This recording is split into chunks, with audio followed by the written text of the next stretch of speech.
Okay, nou probeer ek net, dit was 'n PDF dokument daar sy. Okay, kan julle my skerm sien? Ek neem aan julle kan. As julle nie kan nie, skreeu net vir my. Okay, in this training session, welcome everybody. And this is the second training session. Last week we did the offer to purchase, which automatically turns into a sales agreement or a contract as soon as the seller and the purchaser signed the offer to purchase. It becomes a sales agreement or a contract or a purchase agreement, but not an offer to purchase anymore. What I want to discuss with you today is the home buying process. Now, Yolanda from Mortgage Max emailed this in your documentation.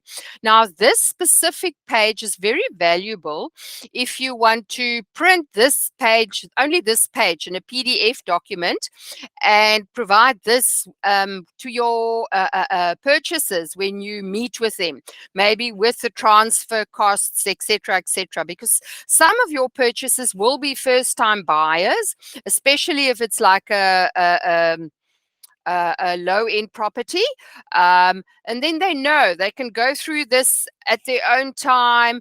First of all, they will see, okay, how much can I afford? And then they need to get pre-qualified. It's always best to help them, to guide them in phase 1 and 2, because there you build a relationship of trust with your purchaser, because then your purchaser is going to come back to you and say, listen, I can only afford this and this and this. And then you find a property for your purchaser. Hopefully you've got everything on your books in your area, like we discussed the listings last time. Get everything on your books. Then you can show your purchaser whatever you have, and then you find a property. Very important, just don't tell the purchaser, I'm gonna find a property for you.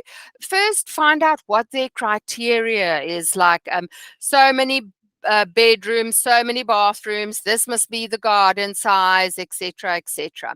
When they find a property, they're going to sign an offer to purchase. We're at phase 4 now, and they're going to apply for a home loan.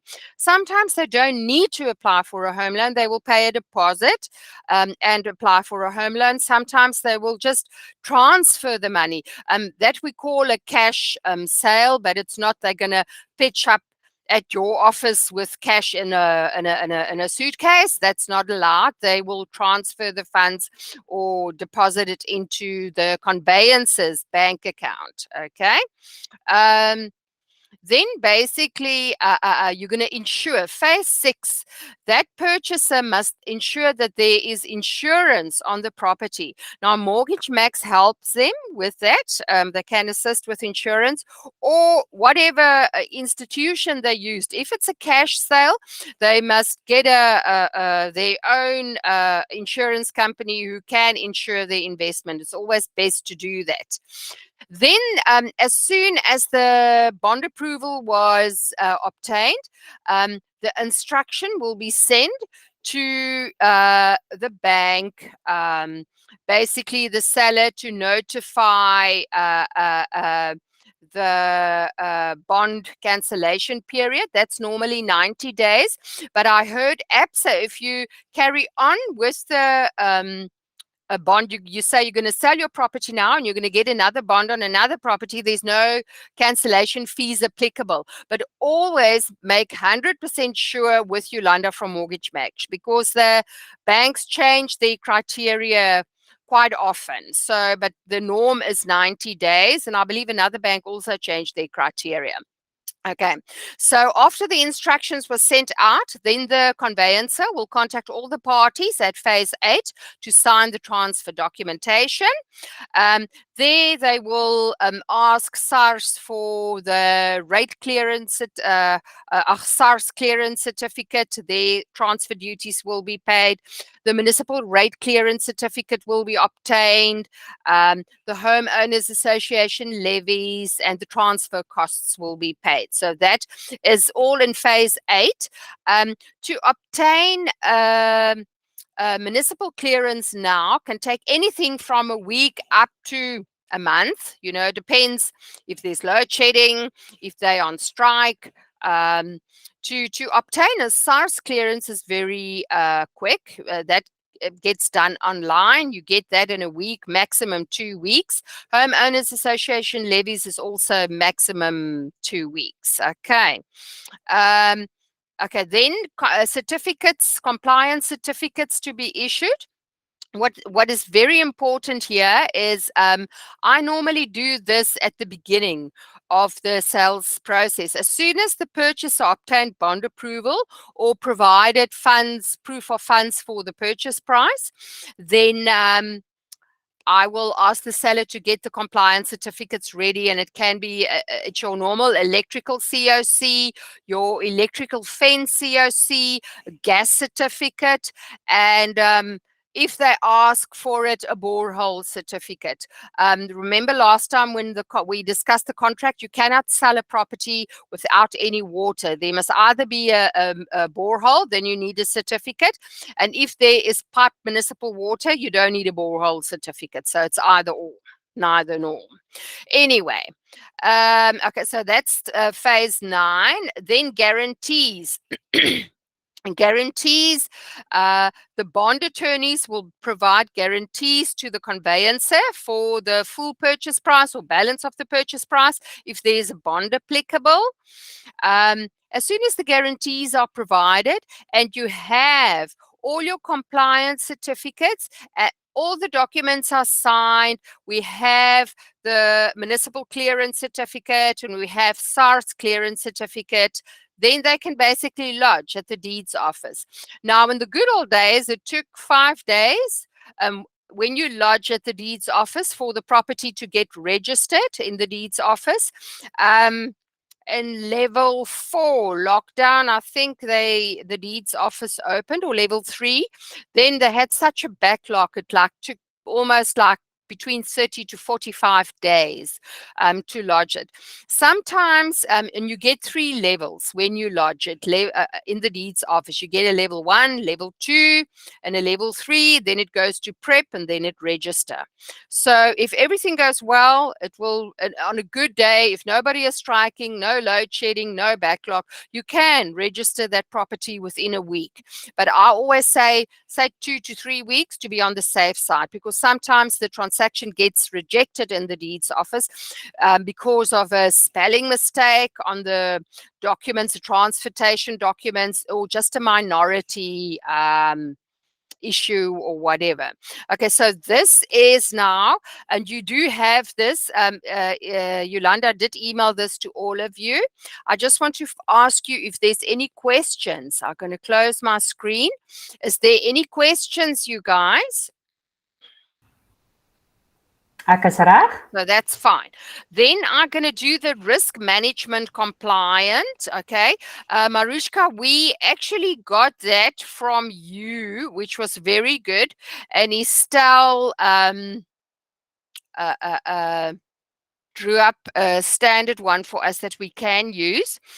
This is the risk management and compliance program for businesses. Now, what this must be done according to the FICA Act. This is for businesses. So normally they say if you take a buyer out, the buyer needs to complete this. But I mean, it's crazy. You're going to see a buyer for the first time in your life. Hopefully before you meet with your buyer, he's already pre-qualified.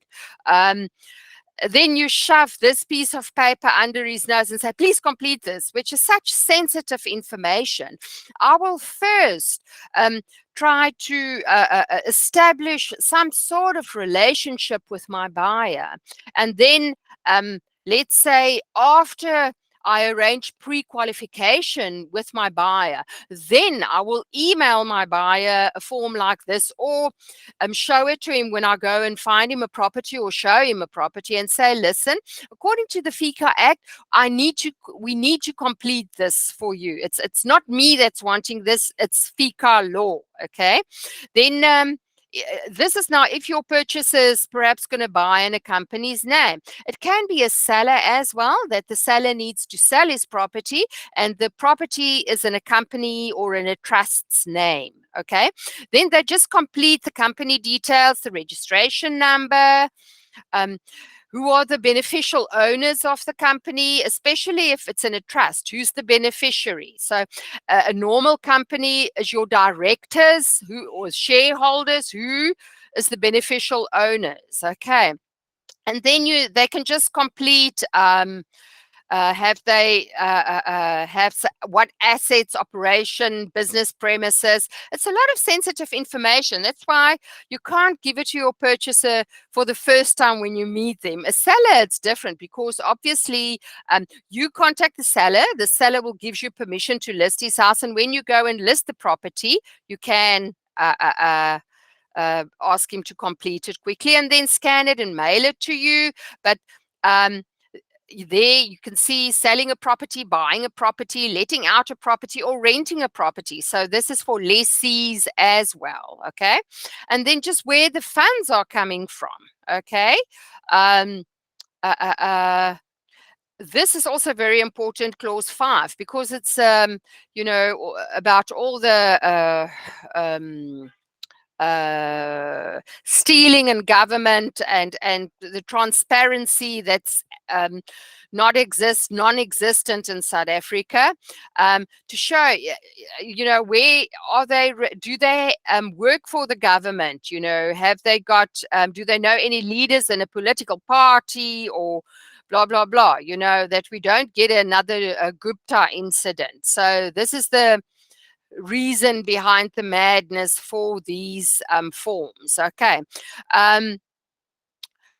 Yeah, okay. If you indicate your source of wealth, it can be property, it can be savings, it can be salary, and always just explain to the person that needs to sign this document, you are forced by law that they must complete this. And it's confidential information. And according to the FICA Act, you're going to put this in a file and store it. You have to keep it because the Estate Agency Affairs Board can come and conduct inspection at the business premises, and then they ask you, where is your FICA file? And then you will have to pop this out and say, here we go, here was my buyer, here was my seller, etc., etc.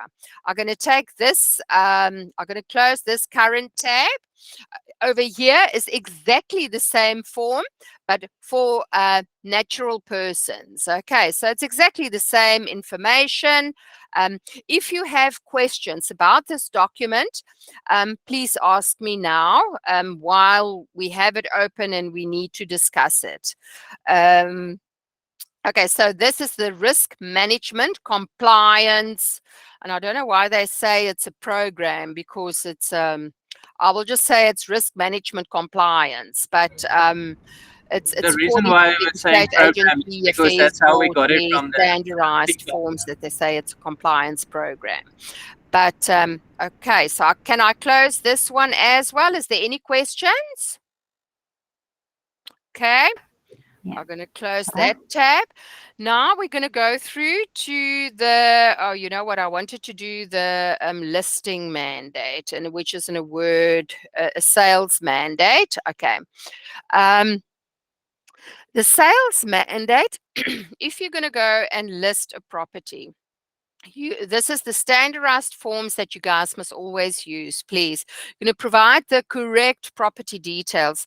The reason why is if you do a contract that you don't have to call the seller, listen, what is your correct property description? Always maybe ask him for a copy of his municipal bill or something. You will always get the correct legal description of the property, or do a title deed search and to see, okay?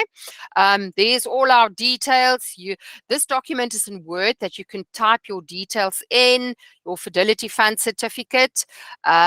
This is the seller's details, the mandate period. Now, I want to discuss the mandates with you quickly.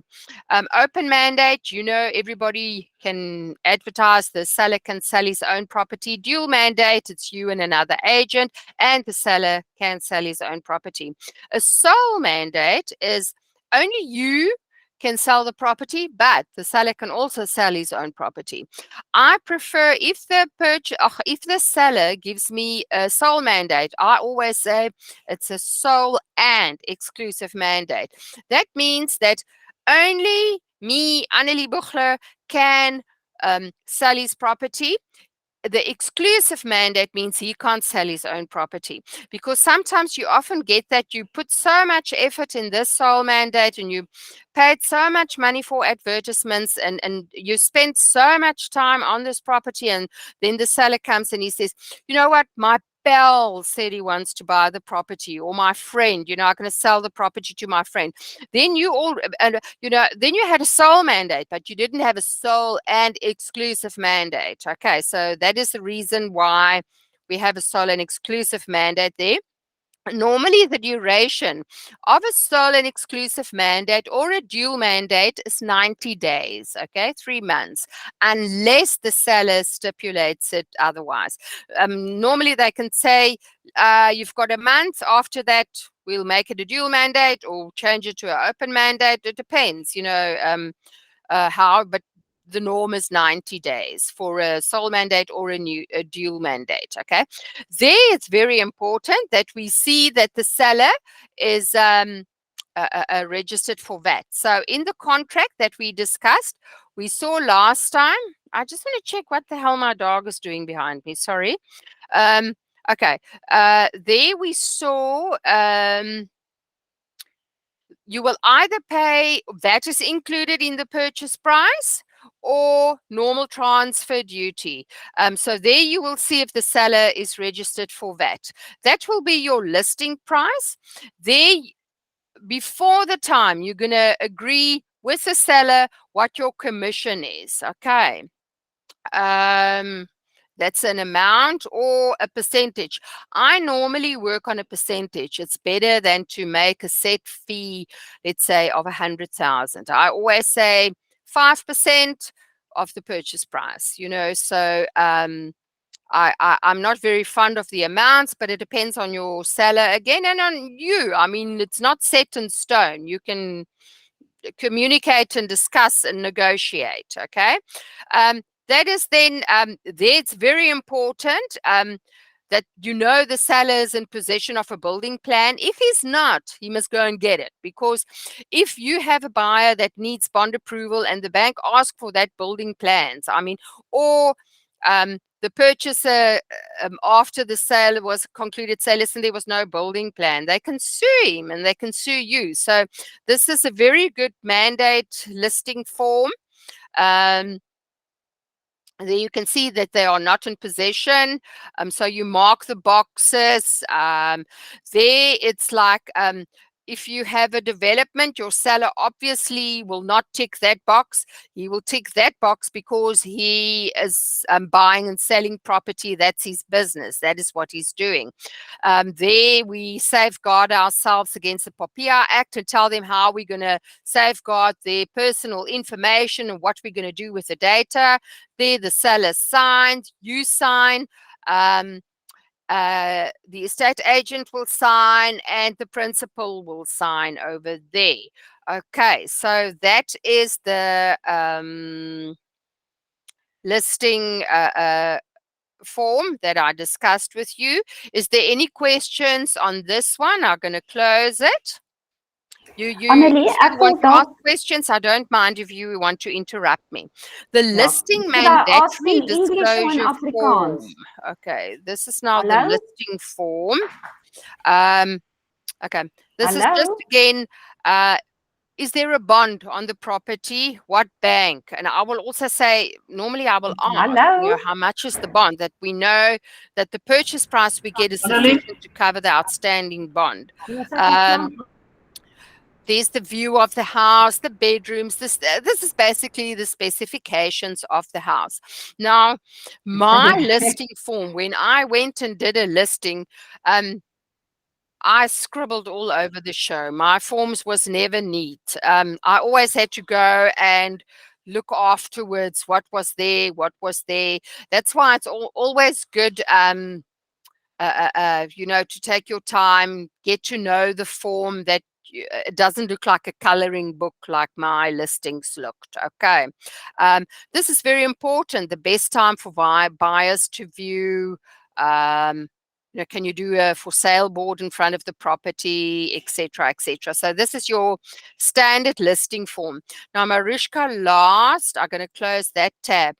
Last training session, the listing mandatory disclosure form. The EAAB disclosed that you have to ask your seller to complete this form when you list the property.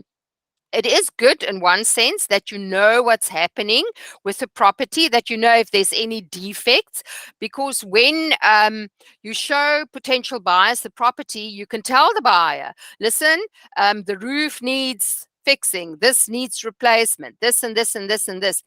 But let's say the property is like for 6 months on the market, like Arlu said, that defects can change. The seller can fix it, or it can get worse, or you can have a hailstorm and hail damage your roof. So the situation and circumstances can change. But I think this is a good thing to complete the listing mandatory disclosure form when you list a property. You can just tell the seller it's good for you, because then you can tell the potential purchasers that they don't get these surprises along the way.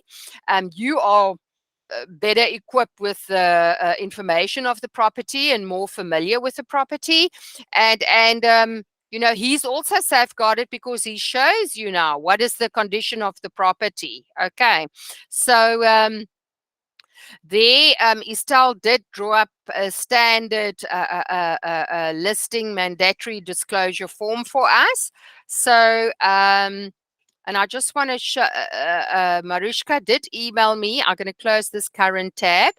This is now from the EAAB. It's PPRA, but I'm still old school. I refer to EAAB. Now, they say here, and thank you for this, Mariska, the mandatory disclosure form is required for properties on auction, or if it is sold, even foot stewards. Foot stewards clause means this is what you see is what you get, but you have to have this disclosure form as well. Okay, so section 64 of the Act states that you as an agent must have completed this form, the mandatory disclosure form, when you accept a mandate from the seller, okay, or the lessor. Okay, if you want to rent out the property, you can use the same disclosure form so that you can sign, so that your mandate is basically legal. Okay, so this is, like Mariska said, we have to do it. Okay, but and I'm going to close this now. Close the current tab. In our offer to purchase forms, okay, on page, I think it's page 14 to page 16, there is anyhow an addendum, a questionnaire to the seller. That's the immovable property condition report. So if your seller comes and say, listen, or if Outlook comes and say, yes, the property can change, there can be more defects, then the seller can come and list that here, and he's safeguarded. Okay. So, so basically, let's just go. So it's page 14 and 16. So then you are absolutely so safeguarded, because should anything go wrong, you have that mandatory disclosure form, and you have this questionnaire to the seller to say, listen, I did inform all the parties. We disclosed everything. The seller disclosed everything. So there was no hidden agendas. Okay.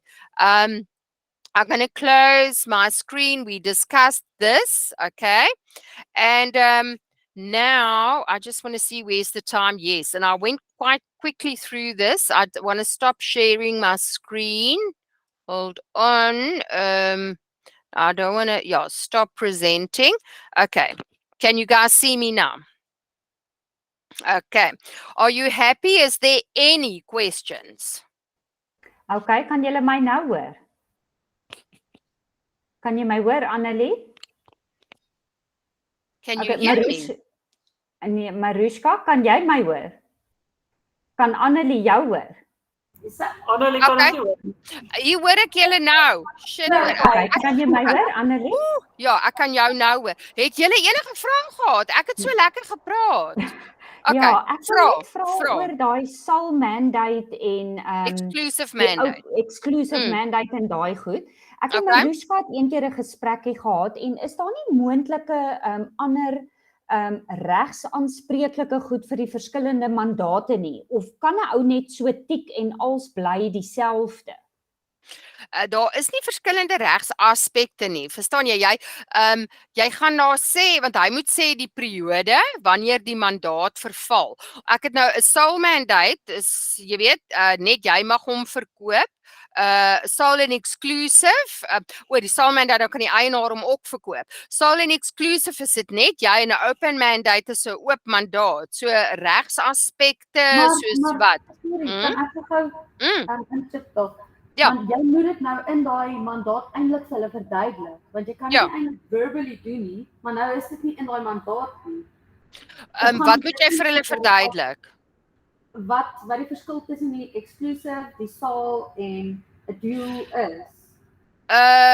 Weet jy wat, as jy gemakliker gaan voel, ek sou dit verduidelik het, want ek weet dit nou, maar as jy gemakliker gaan voel daarmee, sit dit in. Hoor jy, soos wat ek het nou vir julle verduidelik het. Estella, I think, add it in, say a sole mandate, you know what, you can say sole mandate, the seller and the agent can sell the property.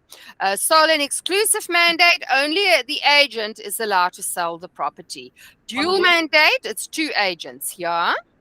David? Die ding wat mense sê sole and exclusive, maak nie vir my lekker sin nie. Hoekom sê jy sole and exclusive mandate? Hoekom is dit nie net 'n sole mandate of net 'n exclusive mandate? That's what I tried to explain. Excuse my Engels here. I realize now we talked Afrikaans and then we won't be able to use. So we do Fanagalo, don't worry. If sole mandate, okay, no. Sole mandate, okay. David can sell the property, but the seller has got a pal, and the pal comes, listen, let's cut the agent out.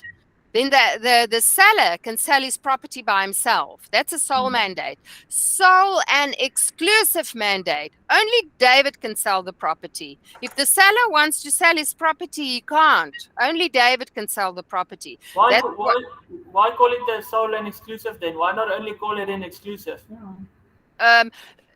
That's the terms, but that they use, solid exclusive. Okay, so it's like the engineer use specific terms, the realtors use solid exclusive. Okay, so it's like green is green. I don't know why it's called green, but it's green. Okay, so solid exclusive, that's the term for only David can sell the property. Okay, sole, David and the seller. Dual, Remax and Estate Zone Group can sell the property. Okay. And another question, sorry, regarding the dual mandate. Okay. If I sign a dual mandate with the seller and he sells it, and the other agent has their own mandate that also says dual, must it be on the same mandate? It be on the same mandate sign, or can it be on different ones? It can be on different ones. Remax can have their own, and you, David, can have your own on Estate Zone Group. But as long as you know who's your competition, ask him who's going to be the other agent, because I always like to know who's my competition. Yeah, but because if you don't know your competition, I take it they can just get 3 agents or 4 agents. Yeah, no, you must specify the agent's name and the company, Okay. Piet Poggenpoel van Pompey's Realtors or whatever. You need to know that. Okay, more questions. Sorry, you guys, I couldn't hear and I was running on. And okay. Estelle, was there more questions? No, I'm happy with that. Yeah, just that is more, clear. Okay, will you be, you know what, if you want me to rephrase the sole mandate, sole and exclusive mandate, just drop me an email and I will quickly type it and then you can add it in the document and then you can just send that out. Okay, I just think it will make life easier. Okay, Marushka? I also wanted to ask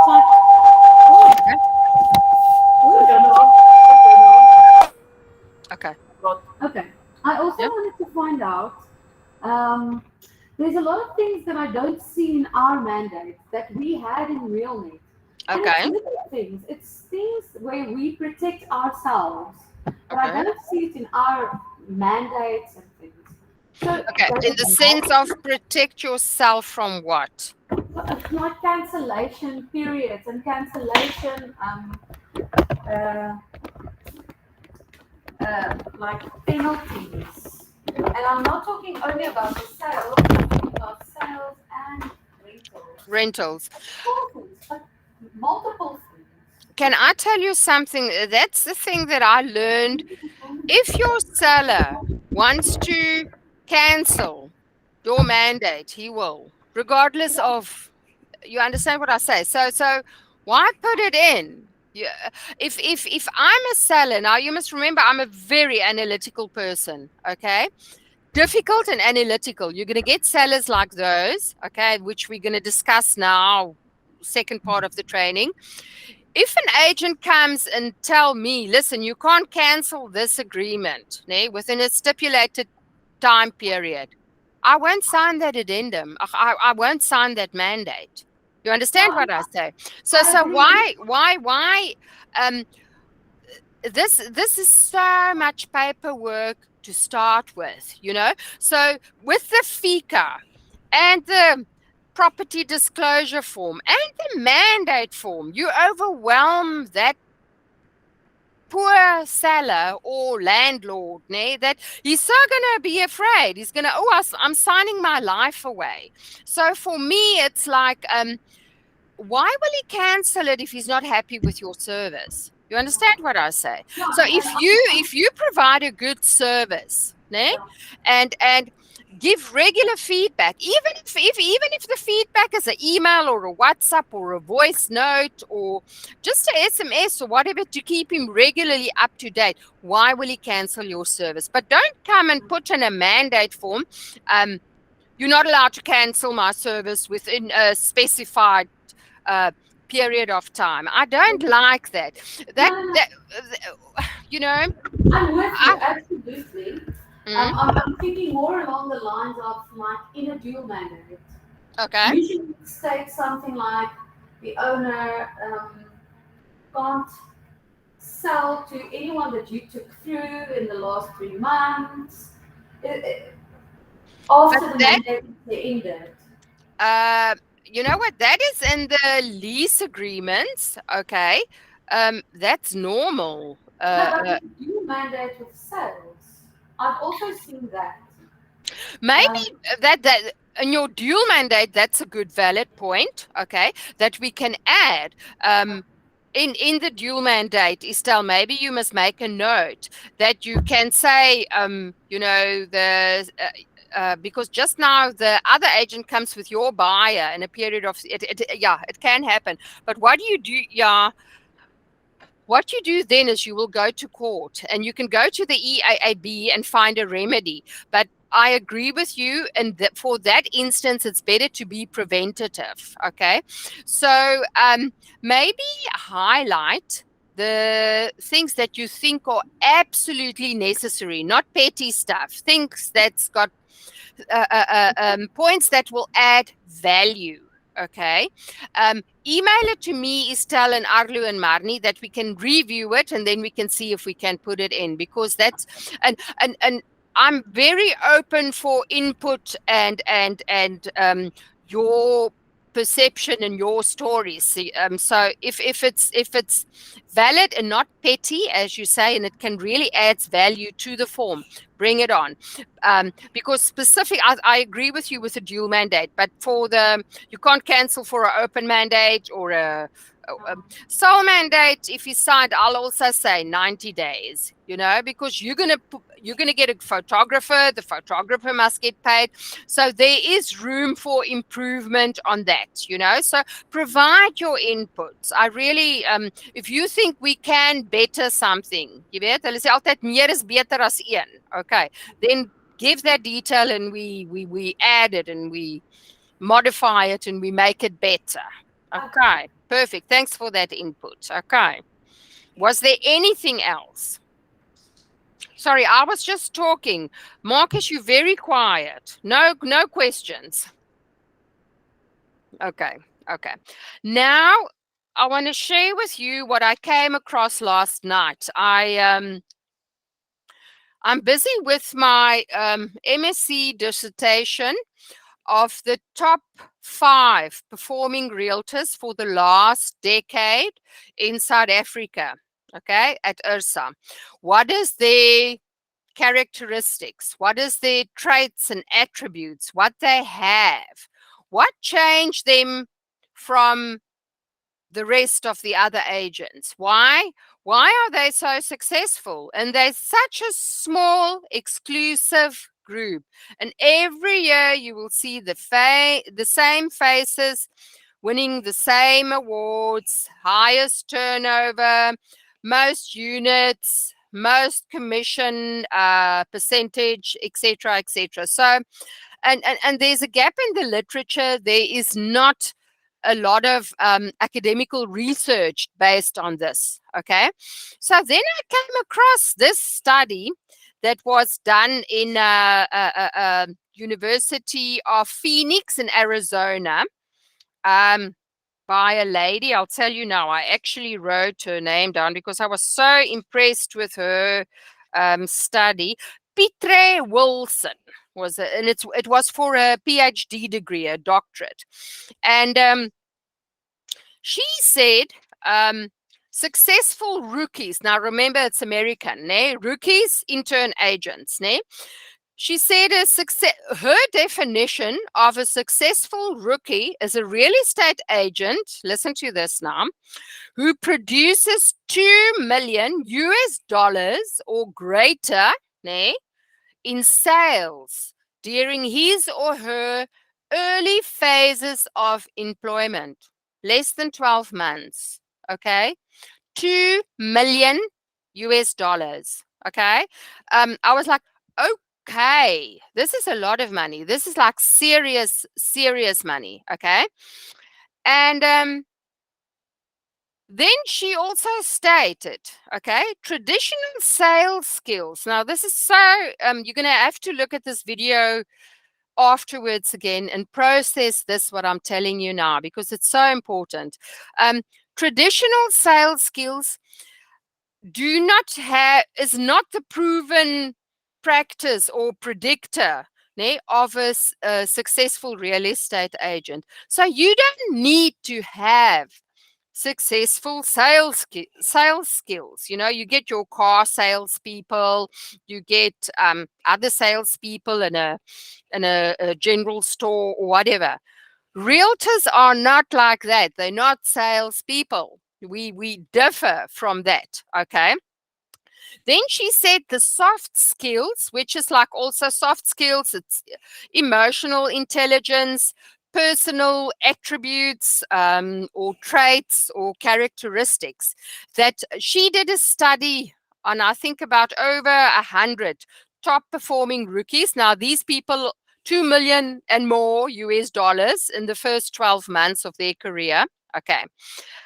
Now, remember, those agents didn't have enough time to get professional training. They were rookies, okay? Same as you guys now, you in your learning curve, okay? So their attributes, they were sociable, okay? So the people like you, they like to talk to you. They think you are a friend, they like to share information with you, okay? Number 2, you are resourceful. I'm going to get back to this because resourceful is so important. Number 3, you are patient. Let's say the seller you're listing and the seller tells you, listen, I can't talk to you now. Call me next week. You diarize it. You call him next week. You're patient with your buyers also. You call him or send him a WhatsApp or whatever and say, listen, did you like the house that I showed you on Friday? Now, I always waited like 4 or 5 days before I followed my purchases up because otherwise I look too hard up and I look impatient, okay? You have to differentiate each case by case. Then if my purchasers say, listen, I can't talk, I'll say, okay, Give me a shout when you are ready, and then I'll wait a week and follow up again. So that's patience to me, okay? My husband always tells me, what patience is a virtue, waiting won't hurt you. So I'm a bit impatient, and now you have to learn to be patient, okay? Have to be energetic. You have to be energetic. To me is you are enthusiastic about your product, about the house. You must like houses. If you don't like property, you can't sell them, okay? You must be a good listener, okay? You have to be results orientated, okay? That's also very important. So you have to set yourself some goals, and you want to see results, you know, obviously attainable goals. I'm sure you learned this. Okay, you must be disciplined. I'm quite disciplined. When it comes to food, I'm not disciplined, but all the rest, all the other stuff, I'm disciplined. Okay, you have to be professional. Professionality or professionalism to me means you can communicate effectively to your client. You dress okay. You don't talk politics, religion, or whatever. You don't talk about yourself. You let your client talk about themselves, but never talk about yourselves. They don't care. Okay, so let them talk. That's professionalism. Okay, tenacious. That's also one that I'm going to discuss with you. That's very important to me, tenacious. You have to be trustworthy. If they're not going to like you, they're anyway not going to find you trustworthy. So you must gain their trust. Now, I don't know how you gain your clients' trust. Each of us has got our different methods, but you have to find a way how to gain your clients' trust. Oopsie, what did I do now? My screen just changed. Sorry, there you are again. Okay, now I'm going to explain quickly resourceful to you, okay? According to me, resourcefulness is having the ability to find quick and clever ways to overcome difficulties. Now, this is where you get that horrible purchaser or that horrible seller, okay? And you're going to have to be resourceful. You have to think on your feet, if you understand what I say. If you can't do that, you're going to have to learn how to do that, okay? Resourcefulness has got a lot to do for me with resilience. Okay, I don't know if you heard the new buzzword these days. Everything is about resilience. Okay, 10 years ago it was emotional intelligence above IQ, and now it's resilience. Now resilience is the capability to recover quickly from difficulties. So it means you've got a bit of toughness in you, okay? Because it's a hard, cruel world out there. You're going to go and you're going to try to sell this seller's property. They can be rude. I can imagine listing these days is difficult because there are so many agents. David, you told me that last time. They've got other agents. You're going to have to make yourself present yourself to the seller to be more likable, that he can say, oh, okay, come, you know, you get on board and help me to advertise your property. So, okay. And then tenacious, okay. Tenacious to me is a person who never gives up or never stops trying, okay. They say people who's tenacious is sometimes quite stubborn, which is not necessarily a bad thing, okay. Means you've got drive, you can carry on, yeah, you know. So what I want you to do is to think about these traits, okay. For me, you're going to have to maybe play the video again to see what the traits was, okay, and then see where you can improve yourself to become more productive or more successful. It depends on what your definition is of successful and productive. So I'm going to repeat the skills, okay? It's sociable. I don't know if you guys want to write this down. It is resourcefulness. I did explain to you what resourcefulness is. Patience. It's energetic, a good listener, results orientated, disciplined, professional, tenacious, and trustworthy. So where do you need to improve to become more successful? And with our next training session that we have to do at 4 o'clock on a Monday, I want you to give me, and we're going to do it online, okay? All of you are going to have like 2-3 minutes just to say on which trait, because come on, you can't say you have all these traits, because even me, I don't have patience. Estelle will know I'm not patient. And if you work with your clients, you're going to have to be patient. Otherwise, you're going to irritate them. Okay. So, if it's 1 or 2 or 3, not more than 3, okay, just tell me, where do you need to improve yourself? And Arlu and Marnie is not here. So they're also going to do this. So it's going to take 10 minutes out of our time for the next session. And then I just want your input quickly on the training. Going to stop now. That was the training for today. I didn't touch the POE logbooks yet, the POE file and the logbooks yet, because I thought I first want to work through the most critical stuff, and then I think next week we're going to do the rental agreements quickly. And then, Mariska, if you can, email that mandate form to Estelle, that we can add that again and quickly discuss and just show where we made the changes, okay? And so then we're going to do the rental agreements. And then you're going to discuss your personality, your traits that you need to improve in order to become successful. And while I think we've got 10 minutes, I just want to just discuss with you, if you have a difficult seller, what do you think will be the best to tell him? You know, why must he employ you to sell his property? What do you guys tell your sellers if they're difficult? Now, this is an open floor discussion. Well, Okay. we get those every day. I know. We call through quite a lot of alerts that we are chasing now.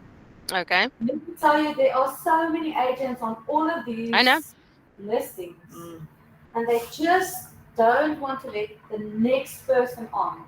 So when they don't want to open the door immediately, then I ask them, can I call you back in three days or a week? Just in case you might need some more assistance. I've got to say, you know, speaking about tenacious, Mariska is quite tenacious. There was actually a time we used to work by RailNet where she didn't badger the guy, but she continually followed up with him until he eventually said, all right, come through, let's give you the listing.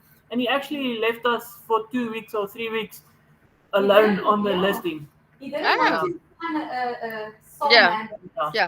But that's the thing, it's never give up. Never give up. Just carry on. And the other thing is, never, ever take their comments personally. You know what I'm saying? Never.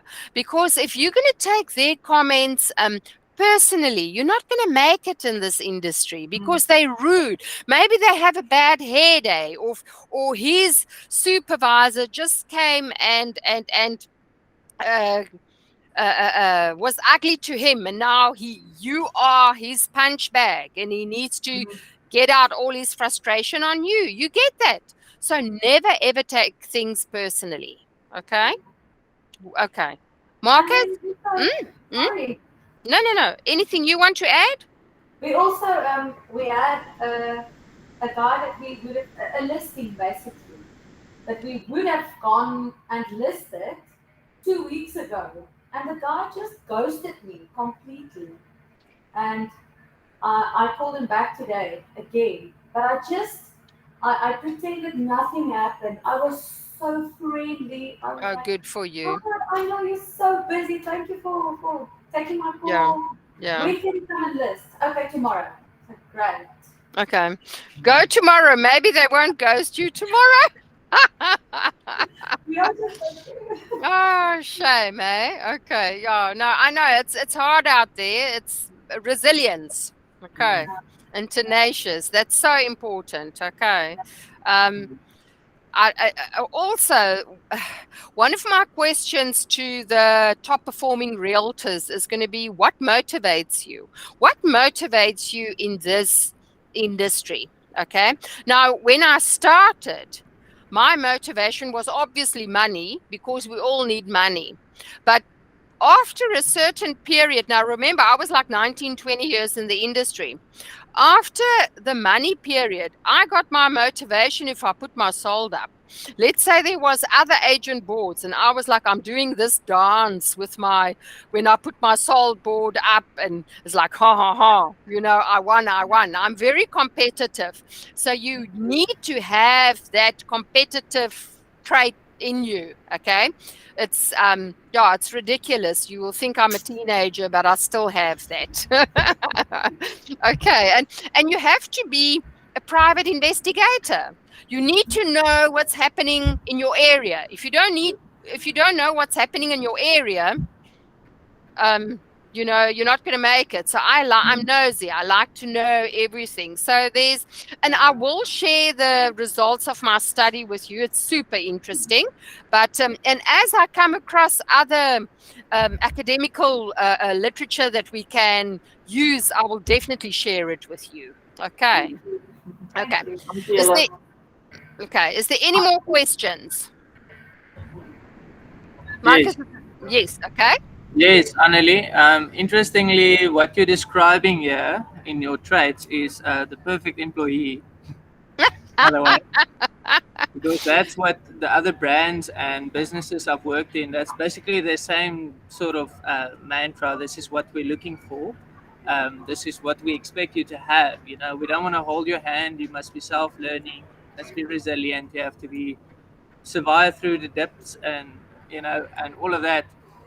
The problem is, my question for you is, why do 90% of the people fall out of the industry, even if they do have, maybe not all, but most of those traits? You know what, Marcus, this is such a difficult question. This is why I'm doing the study that I'm doing, okay? This is why I'm conducting the research, because what you are asking now is what distinct those top performers from someone else, okay? First of all, it's not academical qualifications, okay?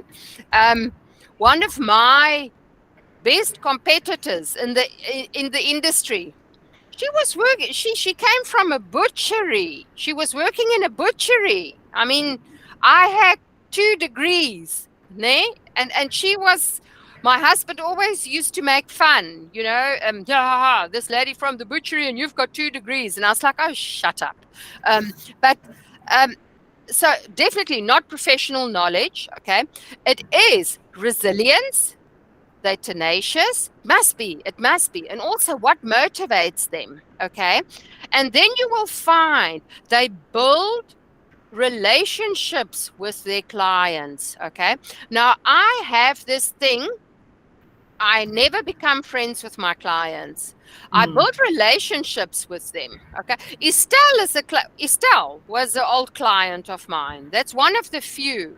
Okay, so I never become friends with my clients. I've got on my hand a few clients that I became friends with, but I've got a relationship with them. If I walk into Woolies or whatever and they see me, Annelie, hi, how are you? I can stand there and talk 30 minutes and I'll say, how's your child doing? University, blah, blah, blah. They think they are my friend, but they're not.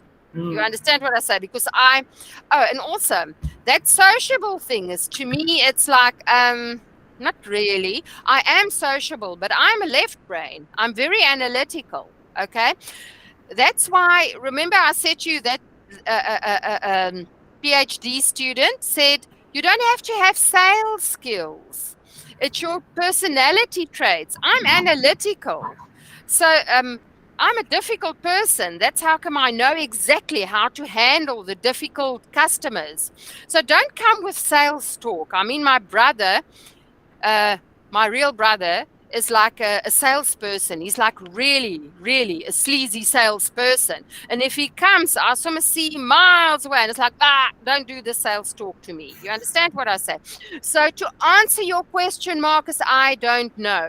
Can I answer your question in May 2023 when I'm finished with my dissertation? Because this is the whole reason for my study. Why are an exclusive group of realtors successful? What do they do that the rest of the other realtors don't do?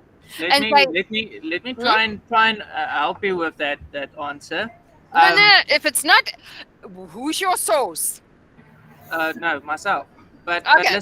listen to this theory. Okay. Listen to this theory. Money flows up. Money is contrary to gravity. It flows up. All right. So just keep that in the back of your head. And then secondly, when you look at if you think back, how many sales or referrals did you get from one successful sale? They are A lot. just say they multiply. You do one sale, and then you meet two Get a people lot. who are happy with you. They multiply into more and more and more. But if you don't find the vector and how can you say your most valuable clients and keep them in your network, I think it is a sort of a social networking, but always finding the vector in your network, the one who's most likely, where you're most likely to succeed, and keep following that lead. So you're always prioritizing between activities, because sometimes you need to spend more time with a client, chat a bit longer, drink a glass of wine, maybe. I don't know how the top guys do it, but that's what it sounds like. I think they are master networkers. Asking a guy, oh, what does your wife do again? Oh, that's interesting.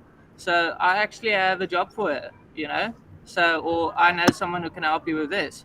Just an example. I'm definitely not an expert in this, but that's how I believe you get in there first. Because if you're not the first one there with your clipboard, then I'm sorry, you're always going to be eating seconds. I hear you. Networking. I was never big on networking. To tell you quickly now, I did not, and Arlu and Marnie will confirm this. I didn't work with other agents, not well, because they're your competition. Why must I work with them? I hated them because they take food from our table. You understand where I'm coming from? So I'm not the perfect employee.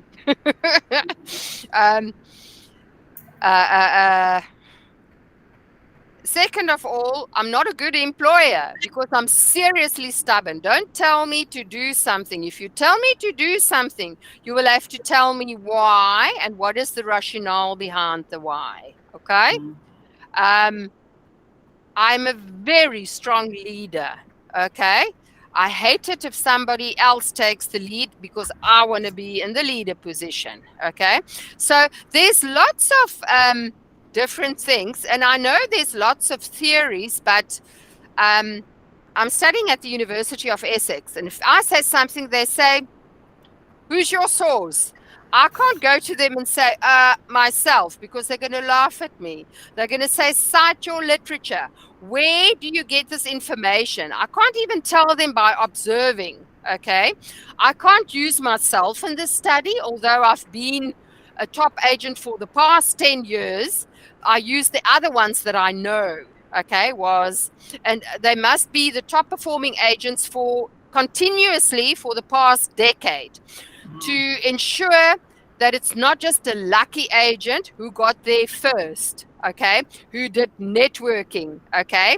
They must have something else. And I'm trying to find out what it is, because there's no academical literature on this. And just to let you know, you get your personality types of Myers-Briggs and your top 5 personality traits. I'm talking a bit psychology with you now. I did the Myers-Briggs personality test.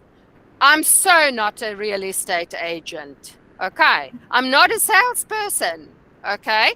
And that is what the Myers-Briggs recommended personality tests say your real estate agent must have this and this and this and this profile. I don't. Okay. So, and then I basically said, you can't give a brilliant mind standardized tests to complete, because not all of us has got standardized minds. We don't shine in standardized tests. That's why I'm conducting a qualitative study with thematic analysis, and I will definitely share my findings with you. But what you said now, Marcus, is this is why I'm doing my study, because there's no academical research on that. And that will help us, that will guide new entrants in the industry to say, listen, focus a bit more on this, focus on that. When I was at RealNet, Mariska, Neelis, you know Neelis. Okay. Yes. When I started to work at RealNet, I was a rookie agent for that year. In the first year, I think I won Neelis once, with units sold. Neelis did townhouses like this, okay? Then they did a study on us, on me and Neelis, to see if we left brain or right brain. And then I was a left brain.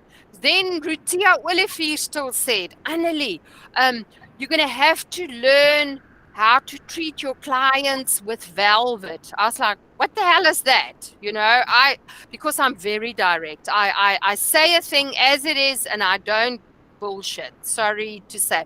But I had to learn to Soften the edges. ja, knats op jou tande. And one of my favorite songs in my car, and I used to drive Subarus because I love the speed, okay? And after I see a client that was difficult, I used to play that Green Day CD, like Pour Your Misery Down on Me, and I will like speed in my car, and then it will feel like I just leave all the ugliness behind me. You know, if they used me as a punch bag, your buyer or your seller or your whatever, you know what I'm saying? So it's a difficult industry. I know what you guys are going through, and it's you have to have toughness. You have to be tough. You're going to either make it or not. And I want to find out why. Exactly like you asked, Marcus. Why? And I know money goes upwards. When it's in my hands, it definitely doesn't go upwards. It goes downwards. But there's more to it than networking and if you're not there first. And you might not agree with me, but we'll talk about that. Homework, quick. It's going to be fun. Look at that 10 traits and see where you can improve. And I can tell you now, Marcus, you're going to have to learn to smile. Okay. Okay. He's capable of smiling, I promise. I've seen it. Okay. So, yes. Okay. That was it for today. We on 1 hour and 10 minutes. I'm going to stop the recording now. Is there any questions, you guys?